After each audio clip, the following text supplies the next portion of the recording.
Quick story, I bought a 12-unit apartment complex about 2 years ago, did very little due diligence, and thought that I could just, turn it around, increase the rents, do some basic renovations, and, make $200,000 off of it.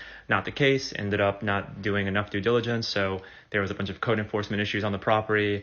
A lot of the tenants were just really not screened. The previous owner just kind of slammed them in there just to show 100% occupancy before the sale. And that caused a lot of problems. Ended up having to evict a bunch of people, wasted so much money on, repairing these and turning over all these units. And it just turned out to be a huge loss. I was able to actually sell it to a wholesaler who found a cash buyer for somebody that wanted to tear the whole thing down and start over. The best advice is to learn from other people's mistakes. And he made a big mistake. How he could buy a property with code enforcement issues on it, I don't know how he got clear title. Find that out yourself online. But there's services that'll do it for you. I mean, he should have did his homework more. He should have checked out how many permits have ever been on the property.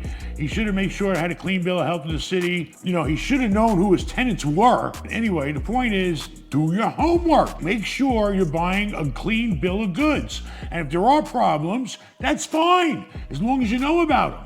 That's why you're normally getting a deal, because there's problem. Know your tenants, know what you're walking into. Don't go into any real estate blind. He did. He learned from his mistake. I bet he'll never do it again. That's why a lot of people hire management companies, because they don't know what they're doing. They say, oh, check this property out for me. I'm thinking of letting you manage it. The biggest mistake I made like that was I bit off a lot more than I could chew at certain deals. Like, I bought some rough-ass fucking properties, let me tell you. And I knew they were rough. And I'd get in them and I'd say, oh, shit.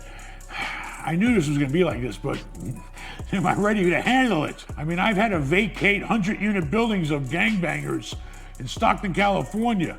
Vacate the whole building.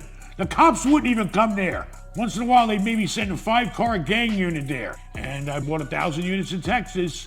I didn't realize you own half the goddamn town, you idiot, when you have 1,000 units on one block.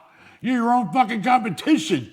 So keeping that place full wasn't no fucking picnic. I've owned over 2,000 pieces of real estate in my life. I've got several $100 million worth of real estate today. One thing I know for sure is if you tell me the renters are going to pay the payments for you, that tells me you've never managed rental property.